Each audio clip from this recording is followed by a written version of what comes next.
Hi everyone, हम online या फिर ऑफलाइन तरीके से आरटीआई कैसे फाइल कर सकते हैं। आज इस वीडियो में इसके बारे में चर्चा करेंगे। तो चलिए वीडियो शुरू करते हैं। Welcome back to my channel Dolly LB.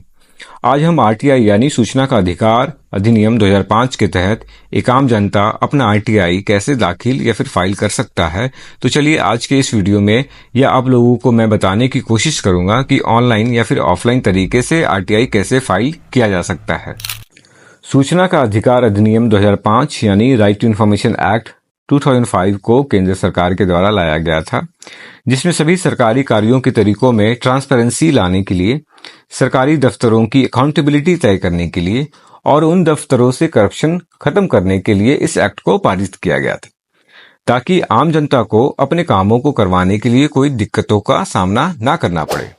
सूचना का अधिकार अधिनियम 2005 यानी राइट टू इन्फॉर्मेशन एक्ट 2005 के तहत कोई भी भारतीय नागरिक किसी भी सरकारी दफ्तरों में या सरकारी संस्थानों में अपना आरटीआई फाइल कर सकता है, जो हर एक व्यक्ति का एक कानूनी अधिकार भी है। एक आम आदमी के लिए भी सूचना का अधिकार अधिनियम 2005 के तहत अपना आरटीआई फाइल करना उनके लिए बहुत ही आसान है, जिसे आप खुद भी ऑनलाइन या फिर ऑफलाइन तरीके से कर सकते हैं। जिसमें आरटीआई मांग करने वाले व्यक्ति को आरटीआई के आवेदन में यह लिखना बेहद जरूरी होगा कि आप क्या जानकारी प्राप्त करना चाहते हैं और किस सरकारी संस्थान से मांगना चाहते हैं। तो आज मैं आप लोगों को ऑनलाइन आरटीआई मांगने का तरीका बताने जा रहा हूं। ऑनलाइन आरटीआई फाइल करने के लिए आपको सरकार के द्वारा बनाई गई वेबसाइट पर जाना होगा, जो कि है rtionline.gov.in। इसका लिंक मैंने वीडियो के डिस्क्रिप्शन बॉक्स में दे रखा है। ऑनलाइन आरटीआई फाइल करने से पहले आपको सबमिट रिक्वेस्ट के ऑप्शन में जाना होगा, जहां पर आपको एक गाइडलाइंस प्राप्त होंगी। वो गाइडलाइंस क्या होंगी? Guidelines for the use of RTI online portal, और उसके अंदर 21 निर्देश दिए गए हैं जिन्हें आपको समझना है और फॉलो करना अनिवार्य होगा। उसके बाद आपको उस चेक बॉक्स में टिक करने के बाद सबमिट ऑप्शन पर क्लिक करना पड़ेगा, जिसके बाद आरटीआई ऑनलाइन रिक्वेस्ट फॉर्म को फिल करना है। ऑनलाइन आरटीआई रिक्वेस्ट फॉर्म के खुलने के बाद आपको मिनिस्ट्री डिपार्टमेंट अपेक्स बॉडी वाले ऑप्शन पे क्लिक करना है, जिसमें कई ऑप्शंस आपको मिलेंगे कि किस सरकारी संस्थान या डिपार्टमेंट या मिनिस्ट्री में आप आरटीआई के तहत जानकारी मांगना चाहते हैं। उसके बाद उसी फॉर्म में दी गई सभी बॉक्सेस को आपको अपने अनुसार सही तरीके एवं डिटेल्स के साथ फिल करना होगा। जो चीजें उस फॉर्म में डालने के लिए आपको लिखा हुआ होगा, आप सही डिटेल्स साझा करेंगे। नीचे दिए गए बड़े बॉक्स में आपको अपने द्वारा मांगी गई आरटीआई के तहत रिक्वेस्ट या जानकारी को लिखना होगा कि आप किस सरकारी संस्थान या डिपार्टमेंट या ऑफिस से क्या जानकारी प्राप्त करना चाहते हैं, और इसी बॉक्स में आपको संबंधित सरकारी संस्थान, डिपार्टमेंट या ऑफिस को संबोधित करते हुए अपना रिक्वेस्ट या फिर सवाल या जानकारी को सही एवं स्पष्ट रूप से लिखना होगा, वरना सही जानकारी आपको प्राप्त नहीं हो पाएगी। यह सब आपको वर्ड लिमिट को ध्यान में रखते हुए करना होगा, क्योंकि उस पर्टिकुलर बॉक्स में जो मांगी गई है रिक्वेस्ट या जानकारी, उसकी वर्ड लिमिट 3000 वर्ड्स में तय की गई है।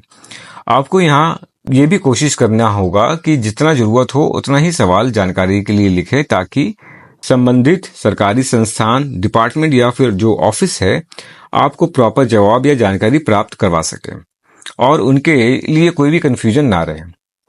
इसके बाद आपको आरटीआई रिक्वेस्ट लेने के लिए जो फीस देनी होगी, उसका एक प्रॉम्प्ट कमांड आया जाएगा, जिसके लिए आपको अपने internet banking, credit card, debit card, RuPay card और यूपीआई के माध्यम से आप पेमेंट कर सकते हैं। सामान्य या फिर साधारण रूप से जानकारी प्राप्त या रिक्वेस्ट प्राप्त करने के लिए आपको 10 रुपए से और 100 रुपए तक का फीस आपको देना पड़ सकता है। अगर आप कोई वीडियो, ऑडियो या कोई दस्तावेज की मांग अपने आरटीआई रिक्वेस्ट में मांगी है या मंगवानी है, तो उसके लिए आपको अधिक फीस अदा करनी पड़ेगी, और यह कितनी फीस होगी या कितनी देनी होगी, यह सभी जानकारी आपको संबंधित सरकारी संस्थान, डिपार्टमेंट या ऑफिस आपको सूचित करेगा। आरटीआई की रिक्वेस्ट या जानकारी मांगते समय आप सभी को यह ध्यान देना होगा कि आप अपना कोई भी पर्सनल डॉक्यूमेंटेशन, जैसे कि voter card, Aadhaar card, PAN card, driving licence से रिलेटेड कोई भी आइडेंटिफिकेशन डॉक्यूमेंट नहीं देंगे। और अगर ऐसा किसी भी व्यक्ति के द्वारा आपको मांगा जाता है तो भी आप शेयर ना करें। बस आप अपना एक सिक्योरिटी नंबर लिखकर अपना रिक्वेस्ट या जानकारी मांग सकते हैं और कुछ भी आपको नहीं करना है। तो सूचना का अधिकार अधिनियम 2005 यानी आरटीआई यानी राइट टू इन्फॉर्मेशन एक्ट 2005 के अनुसार आपके द्वारा मांगी गई रिक्वेस्ट या जानकारी है वो जनरली 30 डेज के अंदर आपको प्राप्त करवा दी जाएगी। और अगर ऐसा नहीं होता है तो आप उसी वेबसाइट में जाकर सबमिट फर्स्ट अपील के कॉलम या ऑप्शन पर जाकर अपनी शिकायत दर्ज करवा सकते हैं, जिसके लिए आपसे कोई भी फीस नहीं ली जाएगी। अब मैं आपको यह बताने वाला हूं कि आप ऑफलाइन मोड से यानी ऑफलाइन तरीके से कैसे आरटीआई फाइल कर सकते हैं। अगर आप ऑफलाइन मोड यानी लिखित आवेदन देकर संबंधित सरकारी संस्थान, डिपार्टमेंट या ऑफिस में कर सकते हो, जिसके लिए आपको उसके लिए संबंधित सरकारी संस्थान, डिपार्टमेंट या ऑफिस के सूचना अधिकारी यानी पब्लिक इंफॉर्मेशन ऑफिसर को संबोधित करते हुए यह लिखना पड़ेगा, जिसके लिए मैंने डिस्क्रिप्शन में एक सैंपल आरटीआई एप्लीकेशन फॉर्म को लिंक बनाकर दिया हुआ है। आप उसे देखकर या पढ़कर अपना आवेदन दाखिल या फिर फाइल कर सकते हैं। और ऑनलाइन माध्यम की तरह ही जैसा आपको जानकारी चाहिए वैसा आप अपने आवेदन में भी लिख सकते हैं। ऑफलाइन माध्यम से आवेदन देने के लिए जो फीस है, उस फीस के लिए आप पेमेंट के लिए postal order, cheque, demand draft का भी इस्तेमाल कर सकते हैं। ऑफलाइन के माध्यम से आरटीआई रिक्वेस्ट या जानकारी मांगने के लिए आपको एक एनवेलप में सूचना अधिकारी यानी पब्लिक इंफॉर्मेशन ऑफिसर का नाम एवं पता लिखना होगा और दूसरी ओर आपको अपना नाम, पता एवं मोबाइल नंबर लिख के उसे by way of registered post, speed post के द्वारा आप भेज सकते हैं।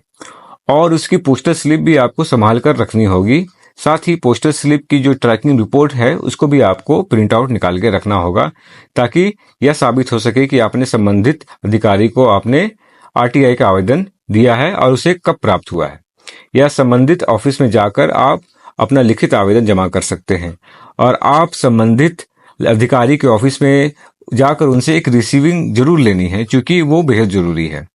कोशिश करें कि किसी जानकार व्यक्ति से आप अपना ऑनलाइन फॉर्म या फिर ऑफलाइन मोड में आरटीआई फाइल करवाएं, ताकि आपको आगे कोई दिक्कत महसूस ना हो। मेरे द्वारा बताए हुए दोनों तरीकों को फॉलो करके आप आरटीआई रिक्वेस्ट या जानकारी की मांग कर सकते हैं। इसलिए एक जानकार नागरिक बनने की कोशिश करें, चीज़ों को सीखें कि आपके लिए क्या फ़ायदेमंद है, आप किस तरीके से चीज़ों को कर सकते हैं। आई होप कि आप लोगों को आज की वीडियो पसंद आई होगी।